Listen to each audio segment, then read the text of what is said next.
وہی طریقہ اختیار فرمایا جو حضرت ابوبکر صدیق رضی اللہ عنہ کے زمانے میں اختیار کیا گیا تھا. حضور رسول صلی اللہ علیہ وسلم کے زمانے کی متفرق تحریریں جو مختلف صحابہ کرام کے پاس محفوظ تھی, انہیں دوبارہ طلب کیا گیا اور ان کے ساتھ ازسر نو مقابلہ کر کے اس نسخے کو تیار کیا گیا. صحف قرآنی جو حضرت ابوبکر صدیق رضی اللہ عنہ کے عہد میں مرتب کیا گیا تھا, چونکہ الگ الگ اوراق میں تھا لہٰذا اس میں صورتیں ترتیب سے نہیں تھی. حضرت عثمان رضی اللہ عنہ نے اسے کتابی شکل میں دے کر موجودہ ترتیب جو آج میرے اور آپ کے گھروں میں محفوظ ہے وہ قرآن مجید ہے. سامعین اکرام, علی قاری رحمۃ اللہ علیہ نے اس موضوع پر بہت عمدہ مطلب جو ہے بحث کی ہے کہ اسے ہم یہاں اپنے الفاظ بیش کرتے ہیں. وہ اس طرح فرماتے ہیں کہ قرآن مجید جتنا جس مقدار میں اور جس طریقے سے موجود ہے وہ اللہ تعالیٰ کا کلام ہے جو تواتر سے ثابت ہے, اور اس پر اہل علم تحقیق کا اجماع ہے. اس میں جو شخص کی کمی بیشی کرے گا وہ کافر قرار پائے گا. اس پر سارے مطلب جو ہے لوگوں کا اتفاق ہے. سامعین اکرام, قرآن مجید میں ہے کہ اس دن سے ڈرو جس میں تم اللہ کی طرف لوٹائے جاؤ گے. یہ قرآن مجید کی آخری مطلب جو ہے آیت ہے جو مطلب جو ہے اتاری گئی تھی.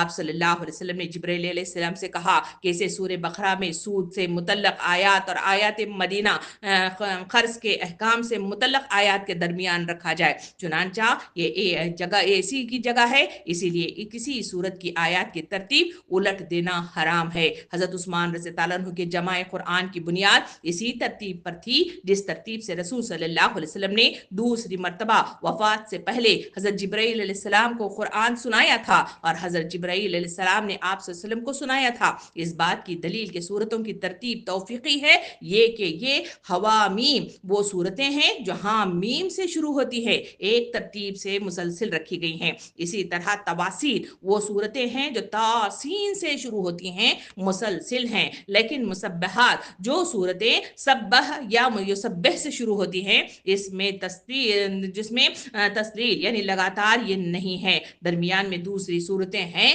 اسی لیے مکی اور مدنی صورتیں الگ الگ نہیں ہیں بلکہ ملی جھلی ہیں. یہ تمام امور اس بات کا ثبوت ہے کہ صورتوں کی ترتیب بھی توفیق الہی سے ہے. سامعین اکرام, اس دور کے بعد دیکھا جائے تو قرآن مجید مطلب جو ہے پڑھنے کے لیے لوگوں کو مشکل ہو جاتی تھی. جو لوگ اجمی لوگ تھے, جو عربی تھے, ان کو تو ان کی زبان تو عربی تھی, اس وجہ سے وہ پڑھ لیا کرتے تھے, اور اجمی لوگوں کو اس سے قرآن مجید کو پڑھنا, عربی زبان کو سمجھنا ان کے لیے مشکل ہو گیا تھا, اس لیے کہ اس کے اوپر اعراب نہیں لگائے گئے تھے, یعنی زیر زبر پیش نقطے وغیرہ اس میں نہیں لگائے گئے تھے, کیونکہ عربی زبان رسم خط میں یہ علامتیں شامل نہیں تھی. اسی وجہ سے آغاز قرآن کے بغیر ہی اعراب کے لکھا گیا تھا. نبی کریم صلی اللہ علیہ وسلم کے زمانے میں قرآن مجید کو لکھنے کے لیے عربی رسم خط استعمال ہوتا تھا, لیکن اس میں نہ تو نقطے تھے اور نہ ہی زیر زبر پیش تھا. جیسی عربی علامتیں عرب اپنی زبان کے ماہر تھے, اس لیے انہیں ان علامتوں کے بغیر بھی پڑھنے میں دشواری نہیں ہوتی تھی. حضرت علی رضی اللہ عنہ کے زمانے میں نقطے لگانے کا آغاز کیا گیا.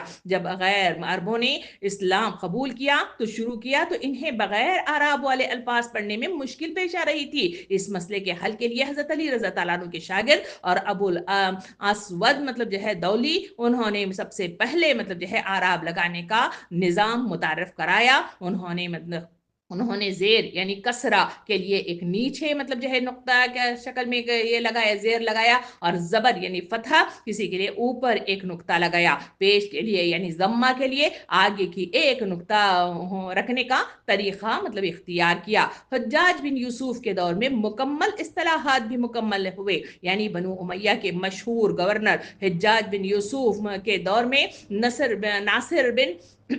بن عاصم اور یحییٰ بن عامر نے مزید مطلب جو ہے بہتری اس میں لائی, یعنی حرف کے فرق کے لیے نقطے لگائے گئے, جیسا کہ با تا سا میں مطلب جو ہے فرق ہے.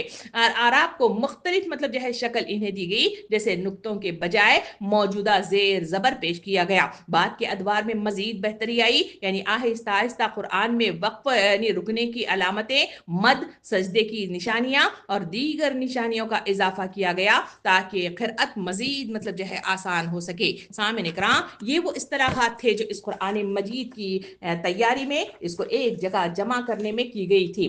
آگے مزید بڑھ کر دیکھا جائے تو اس میں مطلب جو ہے کچھ اہم اصطلاحات استعمال کیے جاتے ہیں۔ ایک اصطلاح ہے سورت کے نام سے، اسے لفظی سورت کے معنی ہے بلندی یا بلند کے ہیں، دوسرے معنی فصیح یا شہر پناہ کی مطلب دیوار کے ہیں۔ اسی طرح دنیا کی دوسری کتابیں مختلف ابواب میں اسے تقسیم ہوتی ہیں۔ اسی طرح قرآن کے ہر باب کو سورت کہتے ہیں، گویا ہر سورت ایک بلند منزل کا نام ہے، یا گویا وہ فصیل شہر کی طرح ایک مضامین کا احاطہ کیے ہوئے ہے جسے سورت کے نام سے یاد کیا جاتا ہے۔ سامعین کرام، اس میں کل مطلب جو ہے قرآن مجید میں 114 سورتیں ہیں۔ اس کی ترتیب اس طرح ہے کہ اس سے قرآن مجید کے مضامین اور موضوعات میں ایک ہم آہنگی پیدا ہو گئی ہے۔ سورتوں کو حضور صلی اللہ علیہ وسلم نے ہدایت ربانی کے مطابق ترتیب دیا ہے، یعنی یہ ترتیب توفیقی ہے، اور سورتوں کا نام بھی خود نبی کریم صلی اللہ علیہ وسلم نے مقرر کیے ہیں۔ سورتوں کا نام بعض اوقات محض سورت کے پہلے لفظ ہی سے اسے ماخوذ کیا گیا ہے، مثلا سورہ طٰہٰ، یاسین اور قاف وغیرہ۔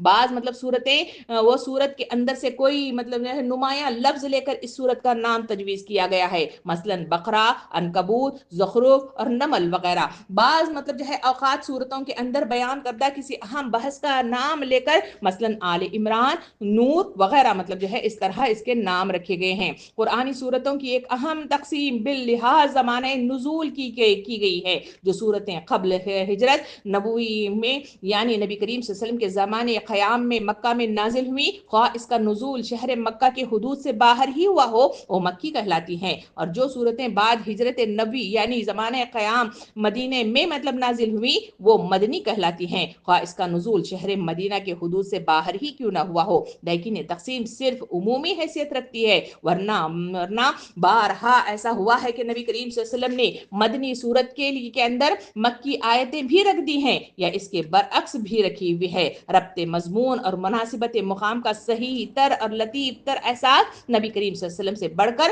اور کسی کو ہو سکتا ہے۔ سامعین کرام، قرآن مجید کی بعض سورتیں طویل ہیں اور بعض متوسط ہیں اور بعض مختصر ہیں۔ پہلی 7 سورتوں کو طوال کے کہا جاتا ہے، یعنی بہت لمبی ہیں۔ اس کے بعد کی سورتوں کو معین کے ساتھ موسوم کیا جاتا ہے، کیونکہ ان سورتوں میں آیات 100 سے زیادہ مطلب قریب ہیں۔ پھر اس کے بعد جو سورتیں آتی ہیں اس کو مثانی مطلب جو ہے کہا جاتا ہے۔ مثانی کے بعد چھوٹی سورتیں ہیں جن کو مفصل کہا کہتے ہیں، اسی لیے کہ مفصل کے معنی ہے محکم، اور یہ بھی اپنے اختصار کے باوجود محکم اور واضح ہیں۔ مختصر ترین مطلب سورتیں سورہ کوثر، اثر اور اخلاص ہیں، اور صباح طوال 7 ہیں، یعنی طویل سورتیں یہ ہیں کہ البقرہ، آل عمران، نساء، مائدہ، انعام اور اعراف اور انفال ہے۔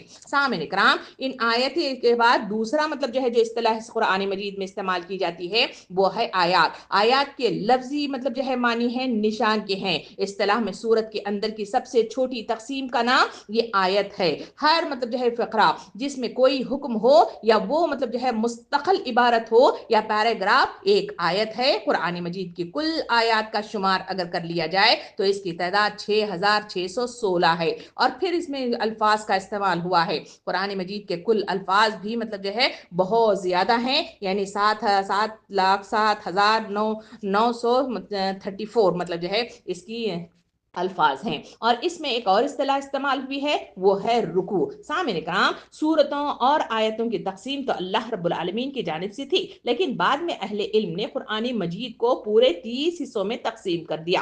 ہر حصے کو پارا جز مطلب جو ہے بنا ہوا مجھے اور آپ کو نظر آتا ہے۔ پھر ہر پارے کو مزید تقسیم کر کے ذیلی باب یعنی رکوع کا سیکشن بنا دیا گیا۔ ایک پارے میں 15 سے 20 تک کے رکوع ہوتے ہیں، اور ایک رکوع بھی کم و بیش 10 آیات پر مشتمل ہوتا ہے۔ رکوع کی کل تعداد مطلب جو ہے 540 مطلب جو ہے موجود ہے قرآن مجید کے اندر، اور رکوع کی تقسیم بھی معنی، تعداد، آیات اور موضوع کے اعتبار سے اس کو لحاظ رکھ کر اس کو رکھا گیا ہے۔ اگر آیات لمبی ہیں تو ایک رکوع کم آیات پر مشتمل ہوتا ہے۔ پھر اس کے اندر قرآن مجید میں ایک اور اصطلاح استعمال کی جاتی ہے وہ ہے منزل۔ قرآن مجید کو 30 پاروں میں تقسیم کرنے میں جو مقصد کار فرما ہے وہ یہ ہے کہ ہر مسلمان سے توقع کی کی جاتی ہے کہ وہ روزانہ قرآن کریم کی تلاوت کرے گا. اسی لیے اہل علم نے 30 پاروں میں تقسیم کر دیا ہے تاکہ ایک مسلمان قرآن مجید کے تمام مضامین ایک ماہ میں کم از کم ایک بار اسے ذہن نشین کر لے یا اس کو پڑھ لے.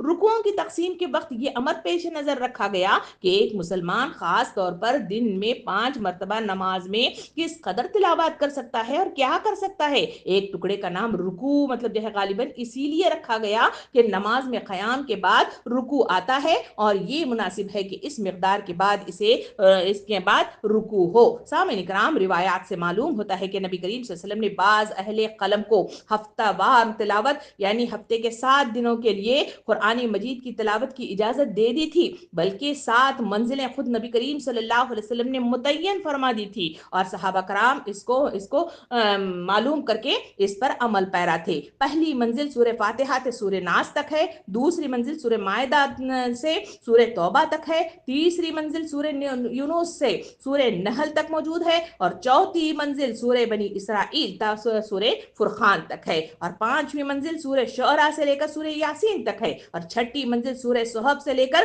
سورہ حجرات تک ہے اور ساتویں منزل سورہ قاف سے لے کر سورہ ناس تک موجود ہے. یہ وہ تفصیلات تھی جو اس قرآن مجید کو ترتیب دینے میں، اس کو آراب لگانے میں اور اس کی ترتیب دے کر اسے ڈیوائیڈ کر کے لوگوں کے سامنے جو پیش کیا گیا ہے اس کا مقصود، اس کا فائدہ مطلب جو ہے کیا ہے، وہ یہ ہے کہ مسلمانوں کو پڑھنے پر آگاہ مطلب کیا جائے، ان کو اس کی تلقین کی جائے، ان کے پڑھنے میں آسانی ہو جائے تاکہ لوگ اسے بار بار پڑھتے رہیں تاکہ اس کے نتیجے میں وہ اللہ کے قریب ہو سکے اور اس پر مطلب جو ہے عمل پیرا ہو سکے.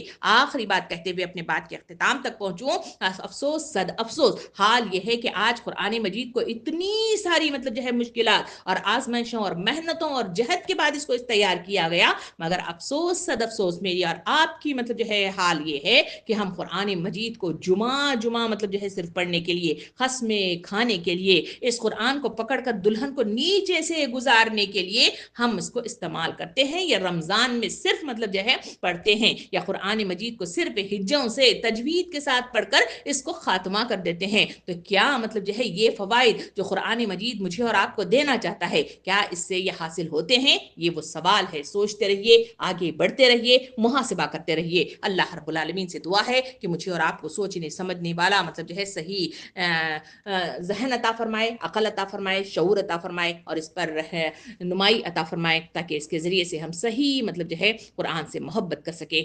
آمین. وآخر الدعوانا ان الحمد للہ رب العالمین.